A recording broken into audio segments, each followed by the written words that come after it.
So, let's talk about safe knife handling skills. First of all, you'll notice that I have a sheath for my knife, and the knife always lives in the sheath unless I'm actually using it. If I'm putting it down for even just a couple seconds, I put the sheath on it. And that both keeps the blade from damage, and it also keeps me from getting hurt by bumping my hand against an open blade. Never leave a blade open.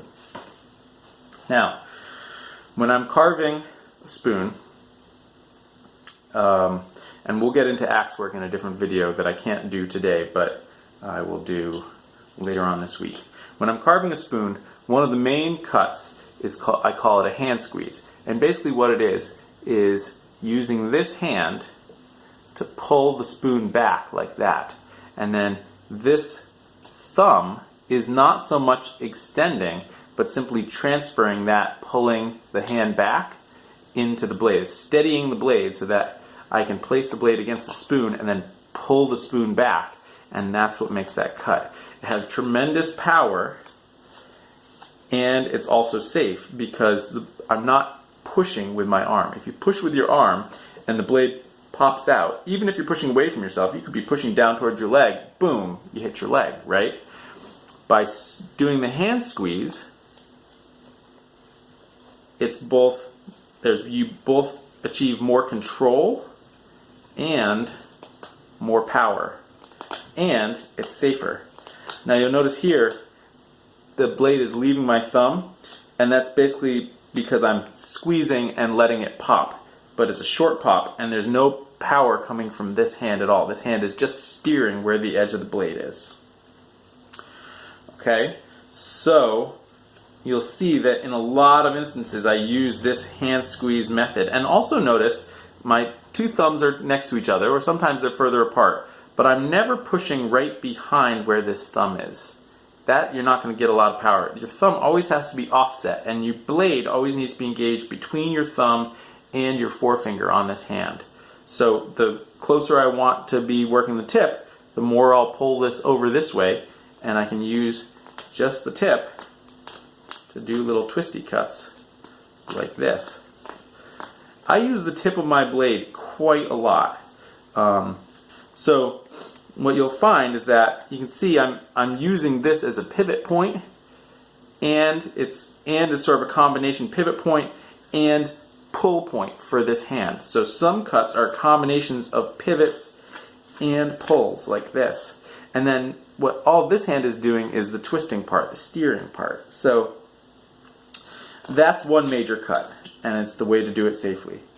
Another major cut is the chest pull, where you plant it right here in your sternum. That way it won't slip around. If you go too high up, it can slip up this way. If you go too far down, it can slip down. So there's a spot right there in your sternum that's a natural spot that you can press the spoon into, and it won't slip around as much.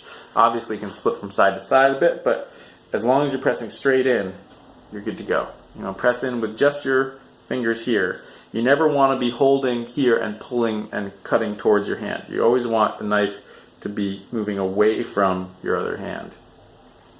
So then my thumb goes on this side of the blade, and I'm pulling the blade towards myself. And here is where the most important thing is you want to keep this elbow that has the knife tucked in. And the closer you get to your body, you're just going to keep tucking and tucking and tucking and tucking and tucking. And that acts as a stop, because I can't cut myself. Even when I'm close to myself, I can't cut myself. You see, there's just not enough play. If you are tempted to keep your elbow out and this slipped out, then yes, potentially you could stab yourself in the chest. So it's really important to keep that elbow tucked in. That's how you're going to keep yourself safe. Now, you might be tempted to hold the knife like this because you want to carve like this. Don't do that. First of all, it's terrible on your wrist, and you can't see the line you're cutting, and you're going to be tempted to keep your elbow out, and then you're going to cut yourself. So always have the knife either straight up and down or slightly tilted, but not by much, and do these kinds of pull cuts. So for me, this cut is always used to do the sides and the top of the handle. That's where I primarily use this cut. And by keeping my elbow in, keep it nice and safe. Now you'll notice I'm not trying to achieve a perfect line at this stage. Spoon carving, the way I do it, is a process of sort of roughly bringing the spoon into more and more refinement over a series of stages. So there's no point at any one time in trying to get something perfect, especially not at the beginning of the process. Towards the end of the process, we'll be trying to get something perfect. But so just like that, I have now roughly carved around the outline that I penciled. And I'm not trying to get it perfect. I'm just trying to make sure that I leave enough material that I can then adjust when I get to the next stage. Notice that I didn't overcarve my neck. That's one of the biggest problems that people have, is they try to get this neck perfect at this stage, and it's so wide, it's just really hard for your knives to do. So you gotta leave it a little fat so that you have some material to remove later on. If you overcarve this neck now, your options are going to be really limited in terms of making it perfect later on. So don't let perfect now be the enemy of perfect later. Now that I've carved this outline, I can now carve the top face, which is going to obliterate these drawings. So that's why I do the sides first. And notice also that the sides are at 90 degrees, right? Even here, 90 degrees, just as though I took a bandsaw to it. So I'll sometimes refer to this as the bandsaw cut, and it just refers to this 90-degree face. The importance of this 90-degree face is that as long as I maintain this 90-degree face, at least some of it, then I am maintaining exactly this outline. If I go right up to the 90-degree face and obliterate it, well then it's going to change how it looks from this angle. So it's really important to maintain at least a sliver of that 90-degree face all the way through to the end. Now, two things. Number one is there's a bit of a twist. You can see how the bowl doesn't line up with the handle. Now, I could change that in two ways. I could pretend that this was perfect, and then I'd have to essentially change the angle of all four of these faces, or I could pretend that the handle was perfect, and then all I have to do is lower this rim right here where it appears too high. And as long as I've left myself enough material in here to do that, well, then that's the simpler thing to do. So that's what I'm going to be doing. The other thing is that after carving this bandsaw cut, I always carve the top face, and here's why. First of all, sometimes there's axe marks that go down into the wood, and you want to get underneath those axe marks. And you want to do that before you do any carving on the back, because look right here. See how that comes up just a little high? So I want this rim to swoop down just a little bit. Well, if I hadn't established that curve of that rim the way I wanted, and I just went willy-nilly carving on the back of the bowl, I might make it so that I couldn't carve this rim to have the curvature that I want without affecting the way it looks from here, because I would have eliminated that bandsaw cut right in that spot. So this is why I always do the top face next. Now the top face has some weird cuts. They're pivot cuts. The first one, and you're going to want to watch this a bunch of times, I put the spoon at about 45 degrees. So it's not straight up and down, not straight like this, 45 degrees. My forefinger presses it into my chest. Excuse me, I apparently have some congestion. My thumb goes back under here so that it doesn't get cut.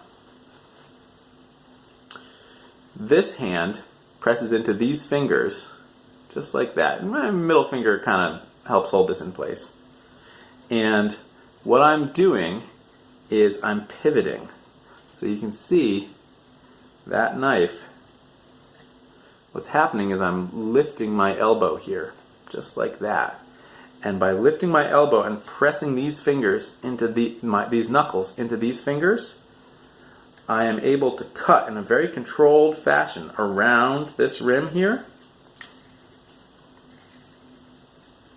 in such a way where I can stop at any time because it's coming from a push. I am not pulling towards myself. I am pushing my elbow out, and you see how that rotates the blade down, just like that. You'll also notice that this isn't totally flat.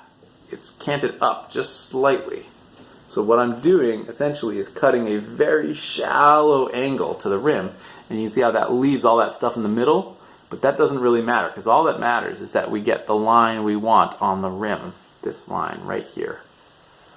Okay, so that's cut number 1, and you can see I sort of gut at the top here by backing my fingers off a little bit, and then as I gut past that I then reorient my fingers to the tip to really stabilize the cut and keep going. You don't have to try and get this in one cut. You can do it in a series of little shaving cuts like this, but just like that, and then I get real shallow towards here so I don't get stuck in the neck. Now cut number 2, you're going to put it between your fingers like this. You're going to put the base of your thumb like this and plant the tip into your leg. The thumb is going to act as a pivot again. And notice that I'm not pinning it like this. It's not pivoting like that. This is held like this is way up in the air, and then I angle this tip down to make contact, like that. So, this cut allows me to cut this rim. Now remember, because of taking out the twist, I need to cut this rim down significantly more than I did the other one. So I'm going to really kind of go at it a bit. If you don't brace it into your knee, then it makes it a lot harder to safely do the tip here. You don't really, once you get down to this point, you can do it up in the air, but bracing it in your knee is how you safely essentially do the tip here, because to do the tip, sometimes you have to actually back your fingers off and kind of hold it like this, but you're still doing this same principle of using your thumb pad as a pivot on the knife, so that the knife isn't going to cut your fingers, because with a pivot there's no forward momentum and you are completely in control of when you stop at every step of the way, right? So I can stop anywhere just by stopping the pivot, and there's no momentum. Like if I was trying to push my way through, well, if that popped free, boom, I hit my hand. With the pivot, that doesn't happen. Okay, so and now to get this bottom bit, I switched to pretend it's like a gun, right? You're a little kid, here's a gun, and same deal. You hold this finger hooked under the shoulder is key, which is why carving pocket spoons or spoons that don't have this shoulder, this part right here gets tricky. And that's a whole other thing. But again, thumb held off like this. You're not pinning the thumb like this. You're holding it off and then letting the tip come down. And you see how by removing my finger from there, I've made it easier to get in there. Again, brace the tip against your leg if you're finding you need a little extra stability. And what I'm looking for is to get the curvature of this line the way I want it. It's all about that line. What happens back here doesn't really matter. That's going to be removed. So it's about establishing that line the way that you want it. Now, I have had some students who struggle with this, even once they understand the principles behind it, just struggle physically to do it. So here's a poor substitute, which is, again, with your elbow in really tight, to come in here and essentially do this. The reason this is a poor substitute is that you can't actually see the line you're cutting because it's down there. The nice thing about this is you can actually watch the line that you're cutting, and you end up with a much sweeter curve to the line than if you're just sort of guessing at it with that other move. Once you get the rim basically good enough, you're then going to carve the top of the handle. And this is your chance to essentially make a decision about what sort of top handle profile you want. There's all sorts of options as long as you've left this fairly thick. You could go for a diamond-shaped handle. You could go for a straight handle. You could have it have a swoop. You could have it not have a swoop. It really is, there's just lots of options. But the key is to make a decision. So what you're seeing me do there is there was a little spot that looked like it could be a crack, and I just was testing it to see if I could completely eliminate it, and I I have. But that's important to figure out before you get to this next step. See how that pulls up the shoulder, so that I need to take that into account. So it's important to make sure that you've completely eliminated any possible potential cracks before going forward, because they're going to limit what you can actually do. Remember to keep that elbow in tight. Okay, so since this is just going to be a kid spoon, my kid spoon has a fairly flat, simple handle. So what I'm shooting for, and you see how I'm doing this at kind of 45 degrees, maybe 30 degrees. It's not 90 degrees. I feel like I'm getting my degrees wrong. It's like 70 degrees. There you go, 70 degrees. And that way I can see the line I'm doing, but for some reason I can also see the face I'm putting here, whereas if I do straight up and down, somehow it doesn't work quite as well. So I find when I'm doing the top of the handle here, it's like 70 degrees. Like that. Then you want to test for if you have a bit of a twist. See how that's a little bit high? So now's my moment to come in here and lower that down. Good. One important thing is to develop the ability to look at a line and see if it lines up while simultaneously ignoring all this stuff underneath it. That's important. Let's see. Now, I'm doing what I call a bump down here, which is essentially creating this little scallop. And what a bump down does is it separates whatever is happening to the rim from whatever's happening to the handle, so that you can adjust the rim without having to then blend it into the handle, and vice versa. You can adjust the handle without having it come into the rim. I don't do it on all my spoons, but I do it on some spoons based on my sense of how much adjusting I'm going to have to do. Like if I'm carving a spoon where the handle has a lot of squirrely grain and I know I'm going to have to come in and really sort of keep adjusting it, I'll do the bump down to keep those adjustments from bleeding into the rim and messing up the rim. So adjusting the back rim here so that they look equal. Good. Okay, so now I've got my side profile the way I want it on the top. Now it's time to do the bottom. And you can see, right? It's good that I did that first, because now I can adjust the bottom knowing what the top rim should be. Now, when it comes to the bottom, whatever happens in the middle defines what it looks like from the side, right? Because the middle is the deepest part. So I always do the middle first. And again, these are hand squeeze cuts. This is where a lot of people do the lever cuts. The problem with the chest lever cuts is that they have a tendency to create a scallop this way, right? Where you end up with a curve this way. I want the curve to go the other way. And I find the best way to do that is with a thumb push, because then I can more accurately steer the knife edge with this hand as I'm providing the power with this hand. So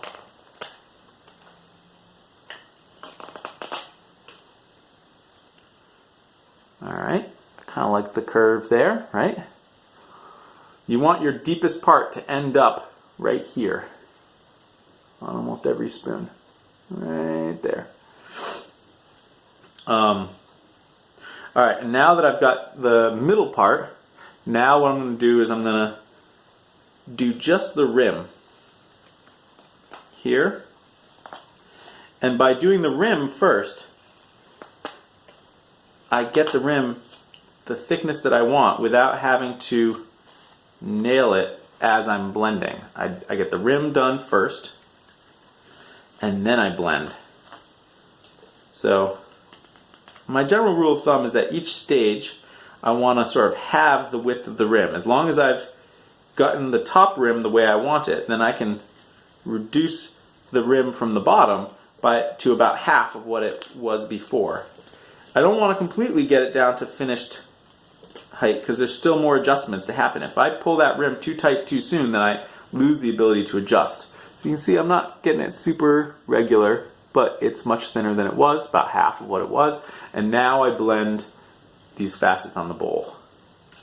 Again, I'm not trying to be too precise, because I still am going to come back here and change this up by carving around that outline again, or freshening up the outline with a pencil line. So this is just about sort of blending the lines somewhat, but not getting too persnickety about it. Good. That's done. Now I'm going to carve the line of the back of the handle. And that doesn't always flow parallel to what's happening on the top. It really depends. I almost always start with a chest pull because that allows me to sort of blend it into this line here on the top. What you want to avoid is having a really sharp point, which is what would happen if you held it here and went from here. You'd end up with a sharp point because you can't get back far enough. So I always start here and carve it this way because that gives me more power and control. And then right about there, I can't get closer to my body with any sort of control. So here's where I do this. This is really the only place where I do this one particular cut. But if I brace my forearm against my leg and I hold the knife in a fist, which I almost never do, then I can pull back the spoon against that. And what I found, I used to just do sort of thumb pushes up the handle like this, which works just fine. But I found that I was able to get like one long cut like that, and that long cut just has a better line to it. And you see how flowing and beautiful that line is?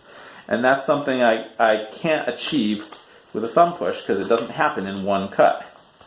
So in this instance, I use this particular cut. Now, I'm going to go for just a straight rectangular handle because this is my kid spoon, and that's the simplicity that I've gone for with the kid spoon.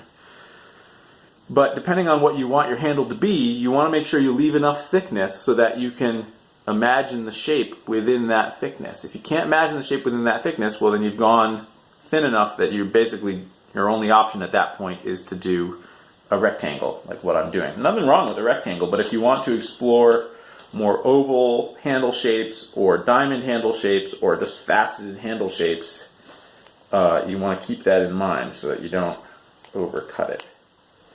Okay, good. So now I'm just getting that handle to be the right weight and also probably reducing that back there.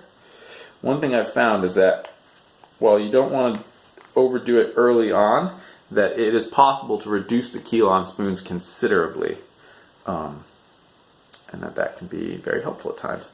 I'm just going to blend these back shoulders just a little bit, just enough to move a bit of the weight. Okay, so at this point, this is what I call rough carved, where I've roughly established the outline, roughly established the top profile and the bottom profile, and I've got a nice clean face that I can draw on with a pencil. And it's at this point, notice me sheathing my knife, it's at this point that, I'm going to pull the knife out and sharpen the pencil.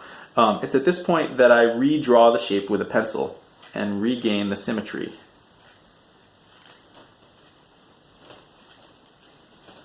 That I want. Actually, I never even had that symmetry, really.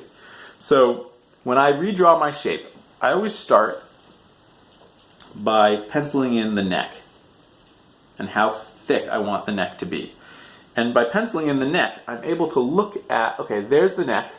I can see I have a lot more material here and certainly more material here. So I can either lose all of that and keep the handle exactly in line the way it is, or I can, if I have enough material in the handle, I can sort of, instead of having my center line be like this, I could cant my center line just slightly and retain more of the material of the bowl. Does that make sense? So often I do a mixture of both, but it's a matter of sort of figuring out what you can do in terms of realigning the handle and realigning the bowl to achieve the shape that you want. And this is why I'm not super focused on getting it thin and tight to the lines right away, because you never quite know what you need until you get to this stage, and then you figure out, oh, I need to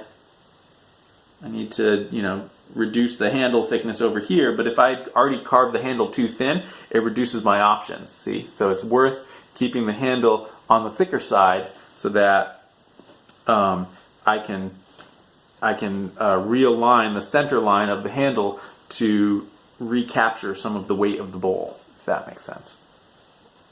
So let's do that. And just like that. Good. Now,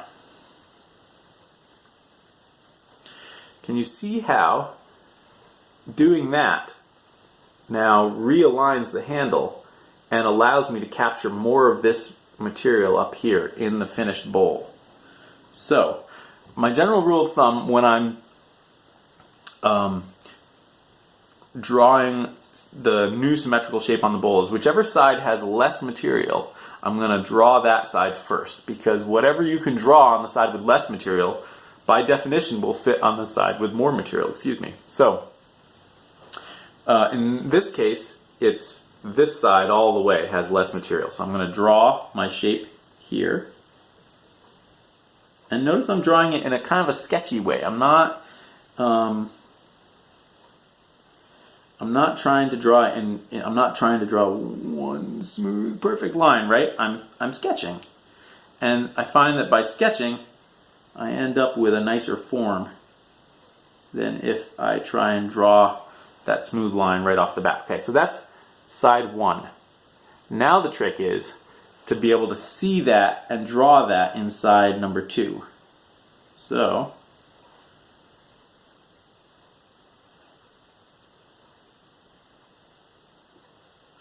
one of the things I find really helpful is to squint like this. And that way, you are kind of, it lets you look at the pencil line and ignore the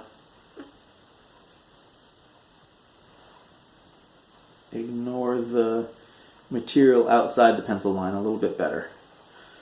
So, how is that? The other thing you're trying to keep in mind is what's a good size, in this case, for a kid's spoon, right? And I can see that, when I hold it from this angle, I can see that I still have left too much material over there. So, the good thing about doing sketchy lines is you can sketch your way and draw a fresh line on the inside. That's good. Yeah, that's better. Okay, so now I have my newly drawn line, and what I'm going to do is I'm basically just going to repeat what I did at the beginning. I'm going to carve the bandsaw cut around that line. The reason it's nice to have the discipline of carving around the bowl first is I found when I was first carving that if I didn't discipline myself to carve around the bowl first, that I would routinely go back to the handle, because the bowl is harder and the handle is much more fun. And so you keep going back to the handle for that little dopamine hit of, ooh, this is why I'm whittling in the first place. And before you know it, you've overcarved your handle and your bowl is still a big lump. And the thinner your handle becomes, the harder it is to address that lump, because you have sort of less and less to hold on to.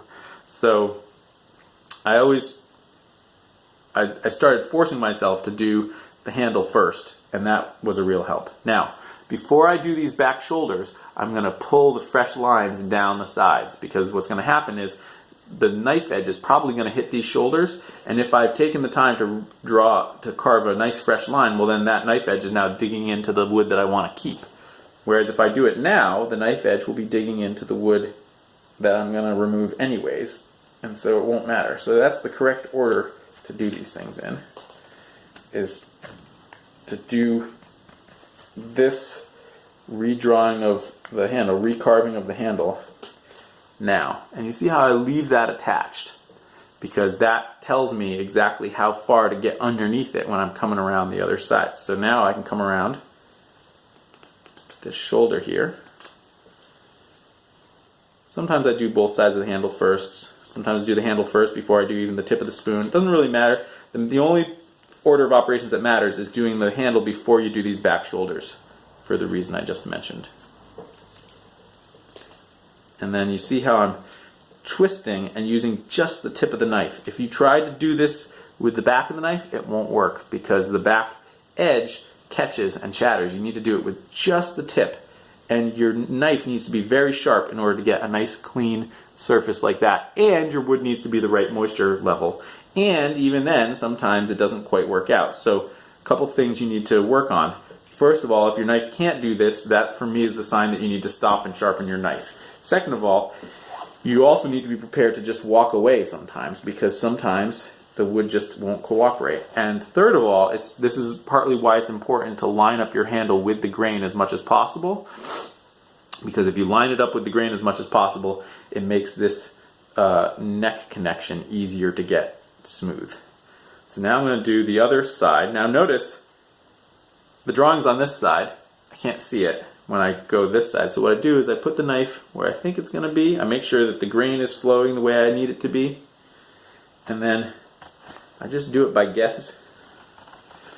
And I keep checking on the other side.